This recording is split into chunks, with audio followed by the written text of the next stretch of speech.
Fabrizia Galvagno, bonjour. Bonjour. Vous êtes journaliste italienne. En ce moment, vous êtes en train de dérouler une série de séminaires au Centre d'études des sciences et techniques de l'information et de la communication sur le journalisme de changement. C'est quoi ce journalisme-là qui a pour but le changement? C'est un journalisme qui a pour but, oui, le changement, mais toujours aussi l'information. Mais l'idée du journalisme de changement, c'est effectivement de permettre au public d'envisager des solutions aux problèmes et non pas juste de se dire on a beaucoup de problèmes. Parce que c'est vrai que l'information est importante, mais ça risque de s'arrêter là. Et le journalisme de changement propose en fait des solutions pour que le public s'engage directement dans la solution des problèmes. Surtout quand il est interpellé de façon personnelle. Quels sont les sujets, les thèmes, les thématiques qui intéressent le journalisme du changement? Je pense que c'est tous les thèmes. Ce n'est pas une question de thème, c'est plutôt une question de comment on parle du thème, comment on gère le thème. Il y a c'est pas le thème, ça peut être... Est-ce que ça peut toucher, je veux dire, la politique, l'économie, l'environnement, la culture? Oui, bien sûr. Il y a des exemples, par exemple, de journalisme pour le changement qui sont complètement focalisés sur les gros procès des dictateurs. Alors là, on ne s'arrête pas au fait de donner l'information, mais en fait, on essaie d'impliquer le public pour que ça ne se passe plus. Pour que le public se sente engagé directement. Non pas juste en lisant l'information, il y a un procès pour un dictateur, mais en fait, pourquoi et comment on peut éviter que ça se reproduise, par exemple. Et donc, un journaliste qui travaille dans ce domaine-là, est-ce qu'il est toujours obligé d'envisager des solutions, de proposer des solutions après le traitement de son information? Là, je pense que si on parle de... Si, il y a toujours des règles et c'est bien de proposer des informations. Il y a en fait, il y a même des journalistes qui proposent que le journalisme pour le changement, le journalisme des solutions soit un tiers information et 2 tiers solutions. Puis après, je pense que ça dépend de chacun, ça dépend des attitudes du journaliste. Envisager des solutions, ça ne veut pas forcément dire voilà les solutions. Ça peut aussi vouloir dire pousser le public à envisager des solutions. Mais je pense que ce qui fait vraiment la différence, c'est l'idée qu'on ne s'arrête pas au fait de passer de l'information, mais on essaye vraiment de pousser le public à réfléchir, à s'engager directement après la lecture de l'article ou l'émission. Est-ce que dans ce cas, on ne risque pas de prendre parti dans l'information qu'on donne alors qu'on est censé être à équidistance par rapport à l'information que nous donnons? Alors moi j'ai dit non parce que je pense, moi personnellement je ne crois pas à cette idée de l'objectivité. Je pense que ça n'existe pas l'objectivité, mais là c'est mon idée à moi. Je pense que le fait de proposer des solutions, bien sûr ça reflète le fait qu'on demande aux journalistes de s'impliquer directement dans le changement de comportement. Et pas tous les journalistes sont disposés à faire ça.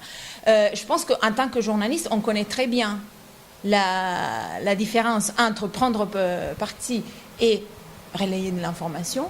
Et c'est là, en fait, c'est dans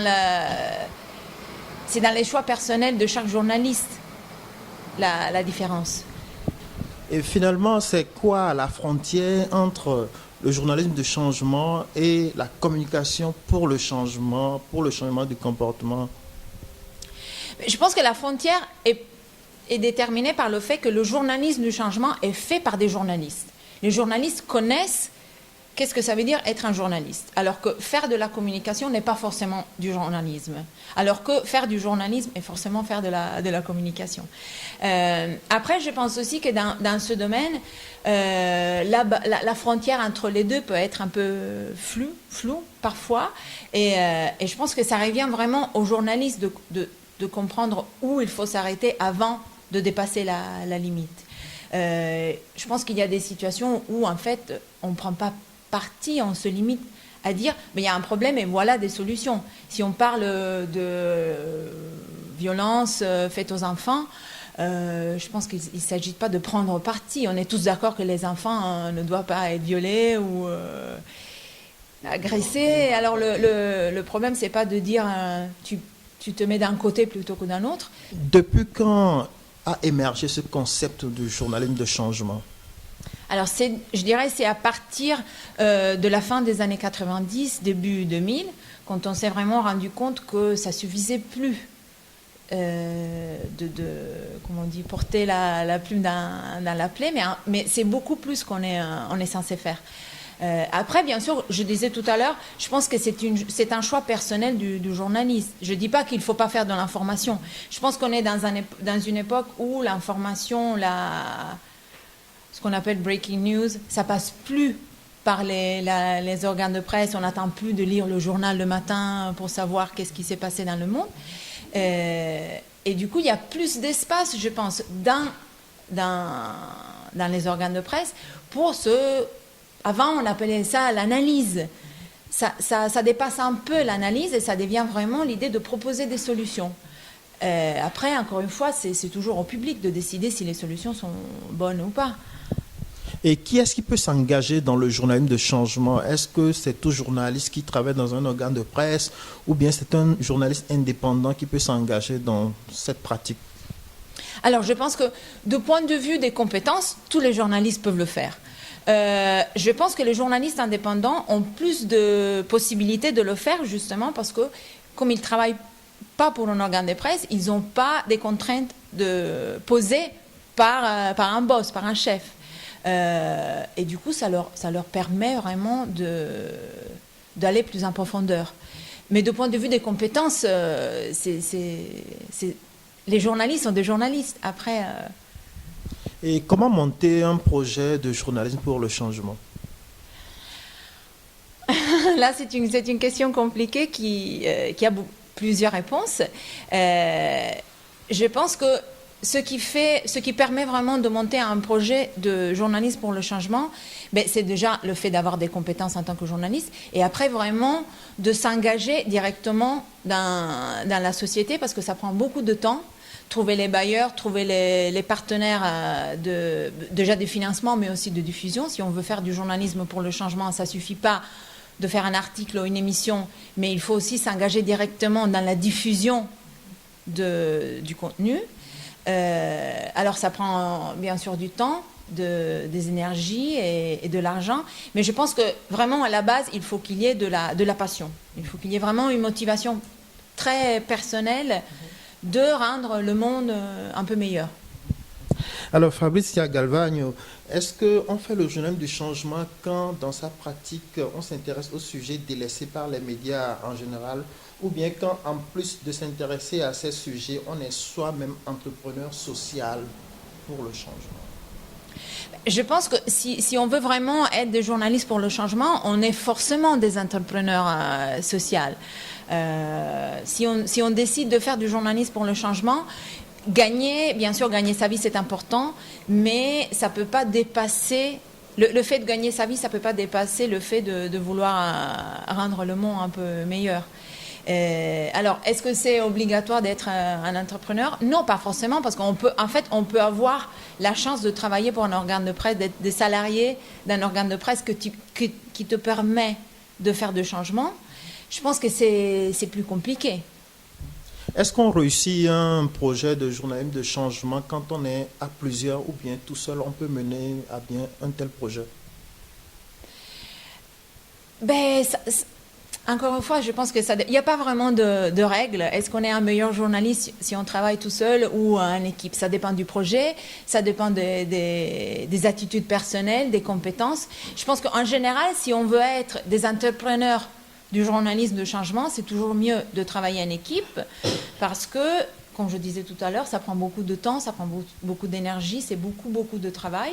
Et du coup, si on est en équipe, c'est plus facile de partager le travail. Et je pense aussi que travailler en équipe, ça permet d'enrichir beaucoup le contenu parce que c'est un travail d'échange, c'est un travail qui se développe pendant longtemps et où il y a plusieurs créativité qui se mélange. Après, c'est pas forcément obligatoire.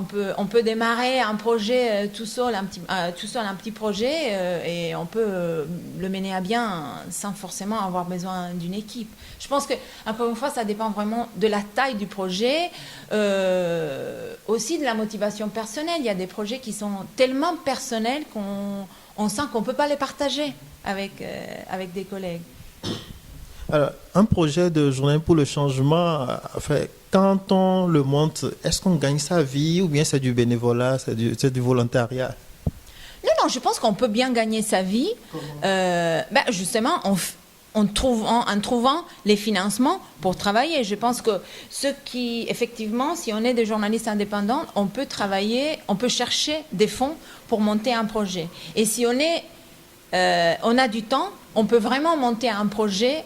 À ce point-là, on ne se limite pas à faire sortir un article ou à faire une émission, mais on participe vraiment à une campagne de sensibilisation. Alors là, on n'est plus seul. Et si on travaille en équipe, c'est plus facile aussi de trouver les fonds. Après, malheureusement, quand on est des entrepreneurs, que ce soit dans le com ou n'importe où, ça dépend, on gagne sa vie si on est capable de le faire. Fabricia Galvagne, je rappelle que vous êtes journaliste indépendante qui travaille en général pour la voie de production et qui est dans le domaine du journalisme de changement. Journalisme de changement, il y a également d'autres terminologies pour désigner ce journalisme. Est-ce que vous pouvez nous dire ces terminologies-là? Le journalisme pour le changement, on l'appelle aussi le journalisme des solutions, justement parce que ça propose des solutions. On l'appelle journalisme d'impact, parce que le but, justement, c'est d'avoir un impact sur le public. Je disais tout à l'heure, c'est de pousser le public à réfléchir. C'est non pas forcément... ne pas les pousser à réfléchir dans la même direction de journalisme, mais de permettre au public d'élargir un peu sa connaissance. On l'appelle encore journalisme constructif, parce que l'idée, c'est de proposer quelque chose au public. Alors, ce n'est pas juste de s'arrêter au fait de relayer l'information.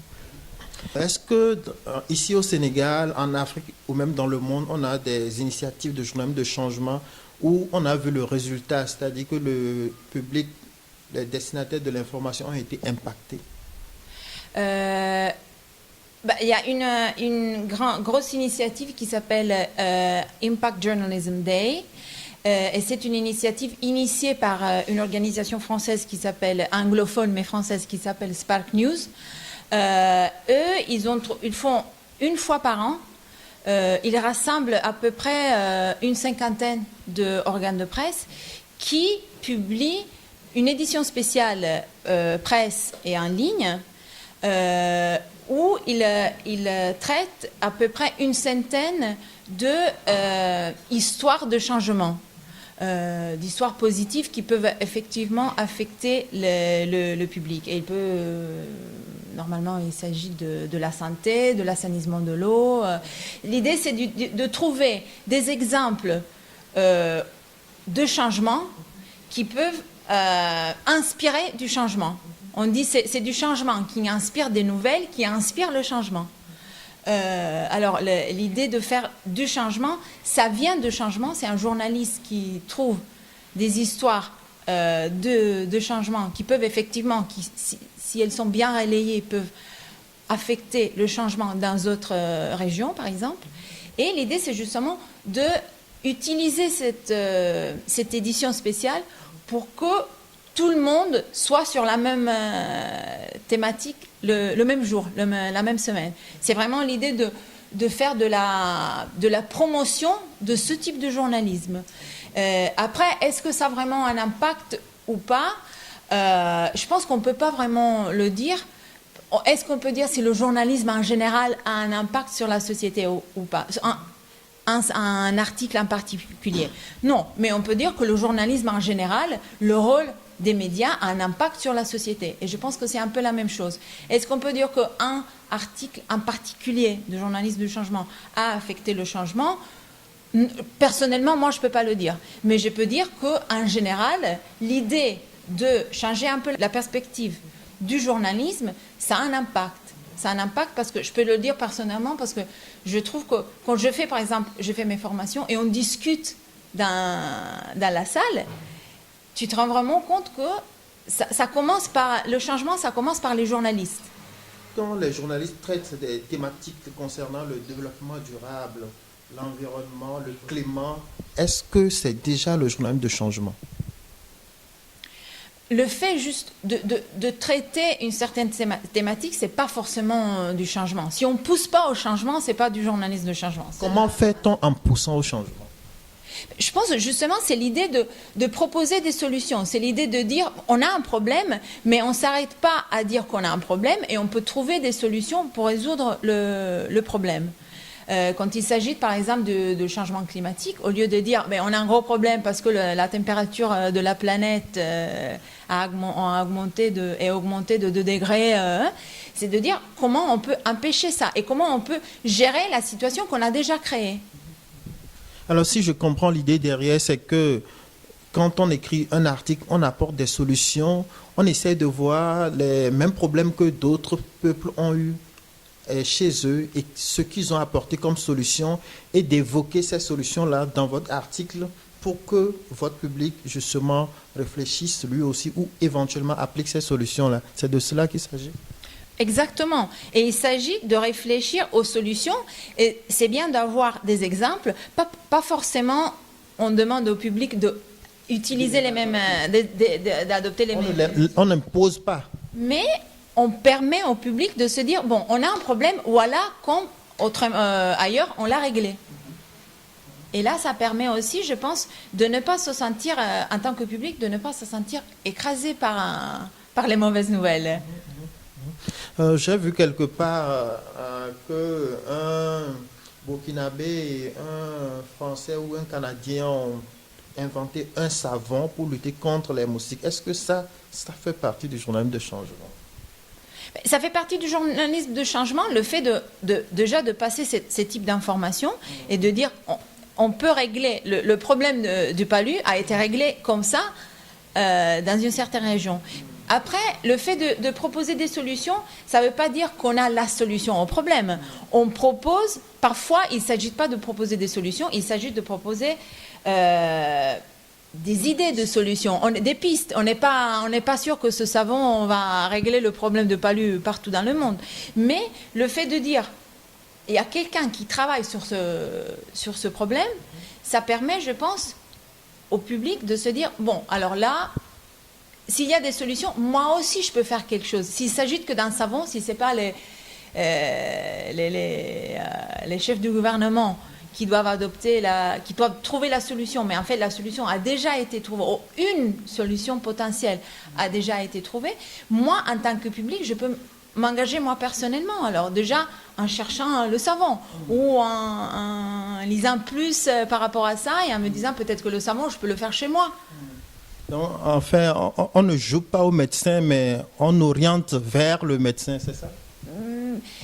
Si, on peut dire ça comme ça. Mais bien sûr, on permet déjà au public de connaître des solutions. Vous-même, vous avez des projets de journalisme de changement. Est-ce que vous pouvez nous en parler un peu? Oui, j'ai un projet en ce moment qui s'appelle la radio pour le changement social.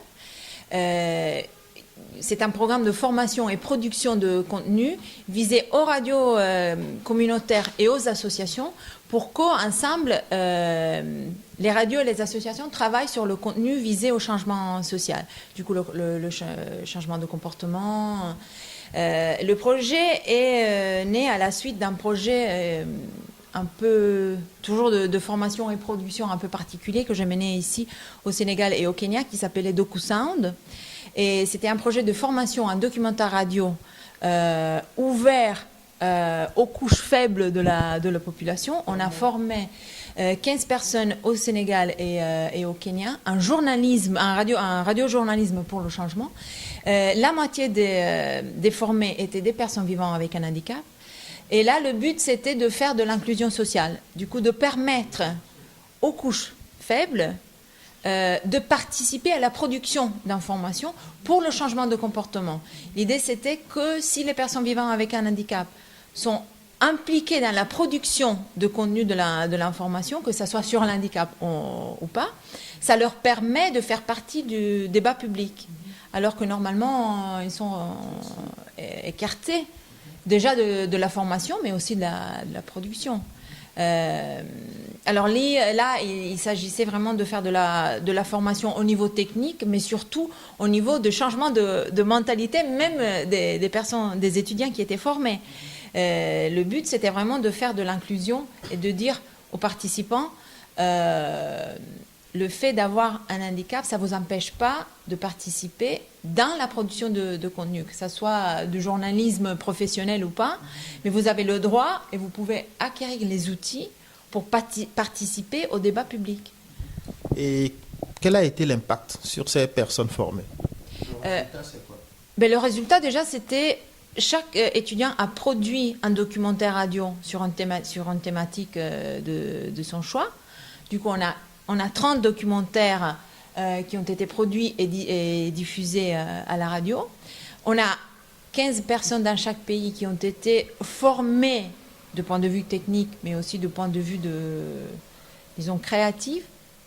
Fabrizia Galvagno, je vous remercie. Je rappelle que vous êtes journaliste indépendante et en ce moment, vous êtes en train de dérouler une série de séminaires au CESTI sur le journalisme de changement. CNePlus.com vous remercie. Merci à vous de m'avoir invité.